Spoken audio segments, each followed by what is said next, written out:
ನಿಮ್ಮ ಹಳೆಯ ಚಿನ್ನದ ಒಡವೆನ ಅಧಿಕ ಬೆಲೆಗೆ ಮಾರಬೇಕೆ? ಆಟಿಕಾಗೆ ಕಾಲ್ ಮಾಡಿ 8880 ಅಟ್ಟಿಕಾ ಗೋಲ್ಡ್ ಕಂಪನಿ. ಅಕ್ರಮ ಕಲ್ಲು ಕ್ವಾರಿಗೆ ಹೋಯ್ತಾ ಅಮಾಯಕರ ಜೀವ. ಕೆಲಸ ಮಾಡ್ತಿರುವಾಗಲೇ ಜೀವ ಬಿಟ್ಟಂತ 7 ಮಂದಿ ಕಾರ್ಮಿಕರು.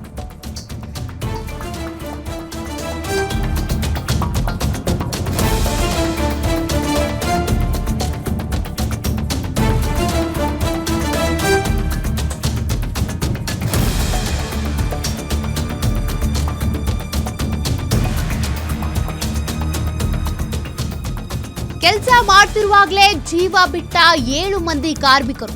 ತಾವರೆಕೆರೆ ಹೋಬಳಿ ಮಾದಾಪಟ್ಟಣದ ಕಲ್ಲು ಕ್ವಾರಿಯಲ್ಲಿ ನಡೆದಿರುವಂತಹ ದುರಂತ ಇದು. ಕಾವೇರಿ ಕ್ರಷರ್ಗೆ ಸೇರಿದ ಕಲ್ಲು ಕ್ವಾರಿಯಲ್ಲಿ ದುರ್ಘಟನೆ ಸಂಭವಿಸಿದೆ. ಕೆಲಸ ಮಾಡ್ತಿದ್ದ ಸಂದರ್ಭದಲ್ಲಿ ಕಾರ್ಮಿಕರ ಮೇಲೆ ಬೃಹತ್ ಗಾತ್ರದ ಬಂಡೆ ಬಿದ್ದಿದೆ. 100 ಅಡಿ ಮೇಲಿನಿಂದ ಬಂಡೆ ಬಿದ್ದು ಮೃತಪಟ್ಟಂತ ಕಾರ್ಮಿಕರು. 5ರ ಪರಿಸ್ಥಿತಿ ಗಂಭೀರವಾಗಿದೆ. RR ಆಸ್ಪತ್ರೆಯಲ್ಲಿ ಚಿಕಿತ್ಸೆ ಕೊಡಿಸಲಾಗ್ತಾ ಇದೆ.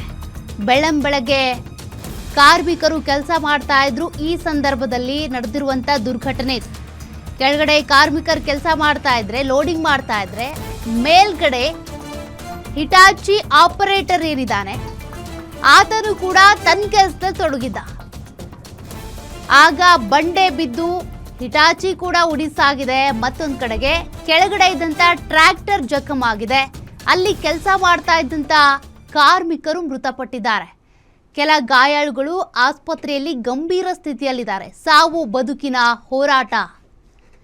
5 ಕಾರ್ಮಿಕರ ಪರಿಸ್ಥಿತಿ ಗಂಭೀರವಾಗಿದೆ. ಮಾದಾಪಟ್ಟಣದಲ್ಲಿ ಕ್ರಷರ್ನಲ್ಲಿ ನಡೆದಿರುವಂಥ ದುರಂತದಿಂದಾಗಿ ಕಾರ್ಮಿಕರು ಸಾವನ್ನಪ್ಪಿದ್ದಾರೆ. 7 ಮಂದಿ ಮೃತಪಟ್ಟಿದ್ರೆ ಇನ್ನು 5 ಕಾರ್ಮಿಕರ ಪರಿಸ್ಥಿತಿ ಗಂಭೀರ ಆಗಿದೆ. ಇದೆಲ್ಲದಕ್ಕೂ ಹೊಣೆ ಹೊತ್ಕೊಳ್ಳೋದು ಯಾರು? ಲೈಸೆನ್ಸ್ ಇದ್ರೂ ಕೂಡ ನಿಯಮಗಳ ಉಲ್ಲಂಘನೆ ಆಗಿದೆಯಲ್ಲ, ಅದನ್ನು ಪ್ರಶ್ನೆ ಮಾಡೋದು ಯಾರು? ಈ ಕಾರ್ಮಿಕರು ಮೃತಪಟ್ಟಿದ್ದಾರಲ್ಲ, ಅವರ ಸಾವಿಗೆ ನ್ಯಾಯ ಕೊಡಿಸೋದು ಹೇಗೆ?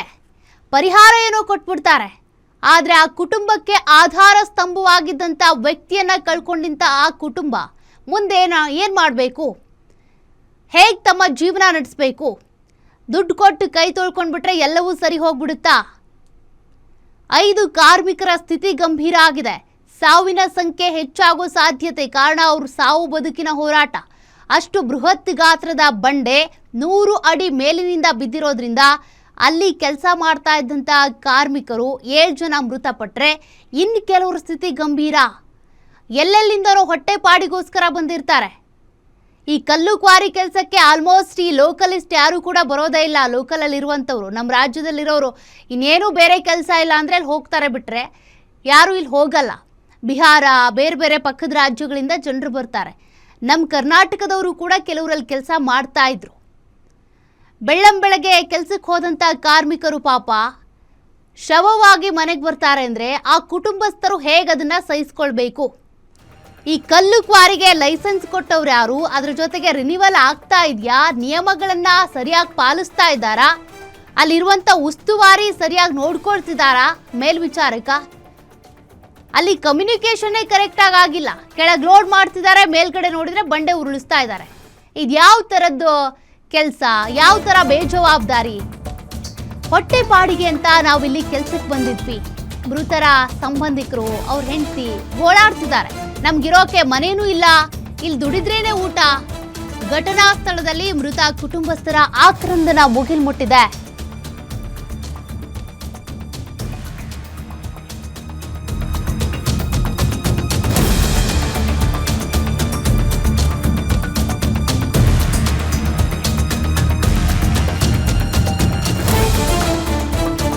ಮೃತರ ಕುಟುಂಬಸ್ಥರು ಪಾಪ ಅಳಲು ತೋಡ್ಕೊಳ್ತಾ ಇದ್ದಾರೆ. ಒಬ್ಬೊಬ್ರದ್ದು ಒಂದೊಂದು ಕತೆ ಇರುತ್ತೆ. ಮನೇಲಿ ಮಕ್ಕಳಿರ್ತಾರೆ, ಅವತ್ತು ದುಡಿದ್ರೆ ಅವತ್ತು ಊಟ. ನೋಡಿ, ಓನರ್ ಬಂದಿಲ್ಲ, ಮೇಸ್ತ್ರಿನೂ ಬಂದಿಲ್ಲ. ಘಟನಾ ಸ್ಥಳದಲ್ಲೇ ಮೃತ ವ್ಯಕ್ತಿಯ ಪತ್ನಿ ಆಕ್ರಂದನ. ಹೊಟ್ಟೆ ಪಾಡಿಗೆ ಅಂತ ನಾವಿಲ್ಲಿ ಕೆಲ್ಸಕ್ಕೆ ಬಂದಿದ್ವಿ, ಆದರೆ ಈಗ ದುಡಿಬೇಕಾಗಿರೋ ವ್ಯಕ್ತಿನೇ ಇಲ್ಲ, ನಮ್ಗಿರೋದಕ್ಕೆ ಮನೇನೂ ಇಲ್ಲ, ಇವತ್ತು ದುಡಿದ್ರೆ ಇವತ್ತು ಊಟ. ಘಟನಾ ಸ್ಥಳದಲ್ಲಿ ಮೃತ ಕುಟುಂಬಸ್ಥರ ಆಕ್ರಂದನ ಮುಗಿಲ್ಮುಟ್ತಾ ಇದೆ. ನಮ್ಮ ಯಜಮಾನರು ಇಲ್ಲೇ ಕೆಲ್ಸಕ್ಕೆ ಬರ್ತಾ ಇದ್ರು.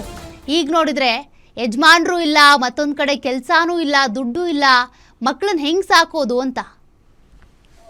6:40 ಗಂಟೆಗೆ 6:40ಕ್ಕೆ 6:40 ಆಗಿರೋದು ಈಗ ಹೇಗಾಯ್ತು?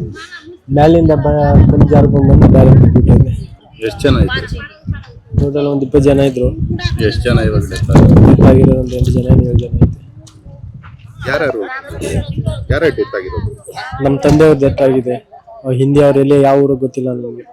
ನಿಮ್ಮ ತಂದೆ ಹೆಸರು? ರಾಮು ಅಂತ. ರಾಮ್ ನಾಯ್ಕ್. ರಾಮು.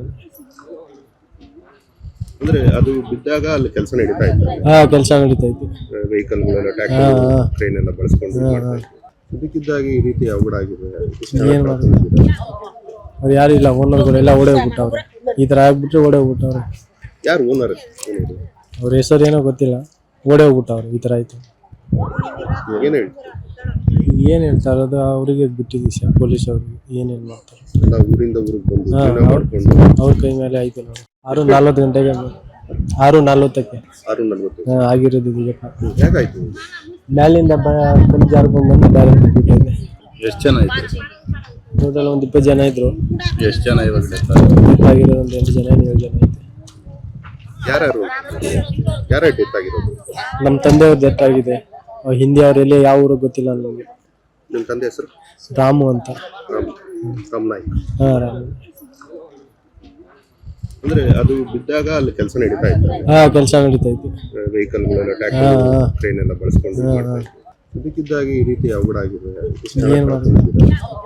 ಅವ್ರು ಯಾರು ಇಲ್ಲ, ಓನರ್ಗಳೆಲ್ಲ ಓಡೇ ಹೋಗ್ಬಿಟ್ಟವ್ರೆ. ಈ ತರ ಆಗ್ಬಿಟ್ರೆ ಓಡೇ ಹೋಗ್ಬಿಟ್ಟವ್ರೆ. ಯಾರು ಓನರ್? ಅವ್ರ ಹೆಸರು ಏನೋ ಗೊತ್ತಿಲ್ಲ, ಓಡೇ ಹೋಗ್ಬಿಟ್ಟವ್ರೆ. ಈ ತರ ಆಯ್ತು.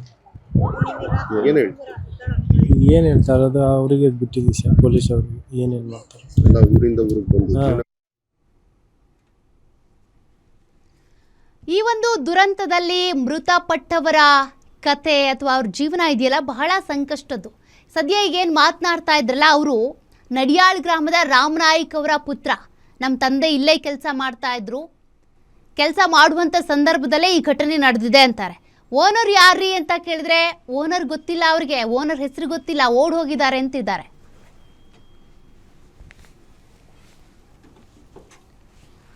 ಮತ್ತಷ್ಟು ಡೀಟೇಲ್ಸ್ ಕೊಡ್ತಾರೆ ನಮ್ಮ ಕ್ರೈಮ್ ಬ್ಯೂರೋ ಹೆಡ್ ಮಂಜುನಾಥ್. ಆಸ್ಪತ್ರೆಯಿಂದ ಲೈವಲ್ಲಿ ಜಾಯ್ನ್ ಆಗಿದ್ದಾರೆ. ಮಂಜುನಾಥ್, ಆಸ್ಪತ್ರೆಯಲ್ಲಿ ದಾಖಲಾದವರ ಕೆಲವರ ಪರಿಸ್ಥಿತಿ ಬಹಳ ಗಂಭೀರವಾಗಿದೆ ಅನ್ನೋದನ್ನ ನಾವು ಗಮನಿಸ್ತಾ ಇದ್ವಿ.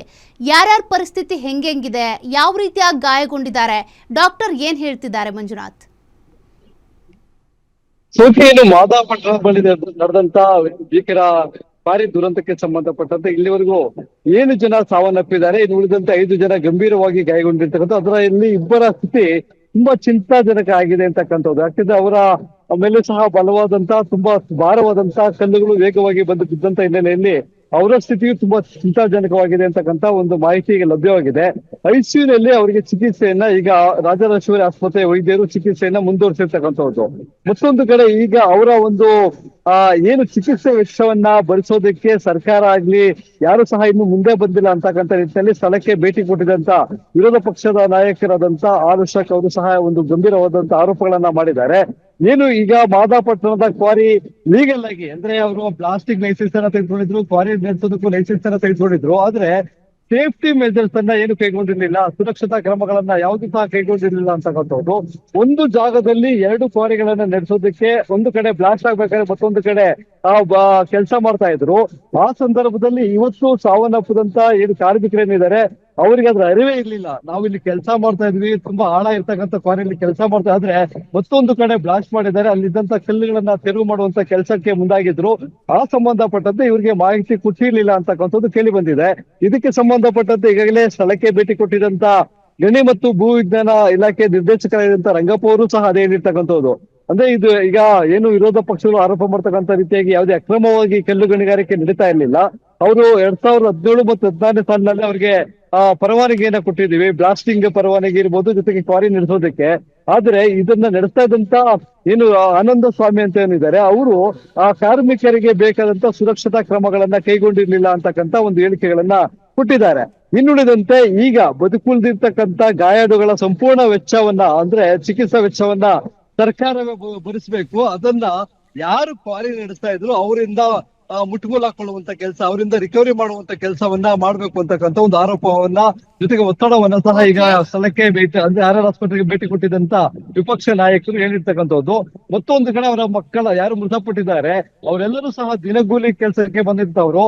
ಅವರ ಕುಟುಂಬಸ್ಥರ ಒಂದು ಆರೈಕೆಗಾಗಿ ಈಗ ಅವರು ಮನೆ ಮಾಲೀಕರು ಸತ್ತೋಗಿರ್ತಕ್ಕಂಥದ್ದು, ತಂದೆ ಸತ್ತೋಗಿರ್ಬೋದು ಅಥವಾ ಮಕ್ಕಳು ಸತ್ತೋಗಿದ್ದಾರೆ, ದುಡಿತಕ್ಕಂಥವ್ರು ಸತ್ತೋಗಿದ್ದಾರೆ. ಹೀಗಾಗಿ ಅವರು ತುಂಬಾ ಕುಟುಂಬದಲ್ಲಿ ಆರ್ಥಿಕವಾಗಿ ಚೇತರಿಕೆ ಕಟ್ಕೊಳ್ಳೋದು ತುಂಬಾ ಕಷ್ಟ ಆಗುತ್ತೆ. ಅವರಿಗೆ ಸರ್ಕಾರ ತಲಾ 50 ಲಕ್ಷ ರೂಪಾಯಿಯನ್ನು ಜೊತೆಗೆ ಪರಿಹಾರ ಕೊಡ್ಬೇಕು ಅಂತಕ್ಕಂಥ ಒಂದು ಒತ್ತಡವನ್ನು ಸಹ ಇವತ್ತು ಹಾಕಿರ್ತಕ್ಕಂಥದ್ದು. ಈಗ ಏನು ನಾನು ಆಗ್ಲೇ ಹೇಳಿದ್ದಕ್ಕೆ ಗಾಯಾಳುಗಳು 5 ಜನ ಇದ್ದಾರೆ. ಅವರಿಗೆ RR ಆಸ್ಪತ್ರೆ ಅಂದ್ರೆ ರಾಜರಾಜೇಶ್ವರಿ ಆಸ್ಪತ್ರೆ ಐಸಿಯುನಲ್ಲಿ ತೀವ್ರ ನಿಗಾ ಘಟಕದಲ್ಲಿ ಚಿಕಿತ್ಸೆನ ಮುಂದುವರಿಸಿದ್ದಾರೆ. ಇನ್ನು 5 ಜನರ ಪೈಕಿ 2 ಸ್ಥಿತಿ ತುಂಬಾ ಚಿಂತಾಜನಕವಾಗಿದೆ ಅಂತಕ್ಕಂಥ ಮಾಹಿತಿ ಸಿಕ್ಕಿದೆ. ಅವರನ್ನ ಉಳಿಸ್ಕೊಳ್ಬೇಕು ಅನ್ನೋ ನಿಟ್ಟಿನಲ್ಲಿ ಆಸ್ಪತ್ರೆ ವೈದ್ಯರು ಚಿಕಿತ್ಸೆನ ಮುಂದುವರಿಸಿರ್ತಕ್ಕಂಥದ್ದು. ಸೌಖ್ಯ. Thank you Manjunath ಡೀಟೇಲ್ಸ್ಗೆ.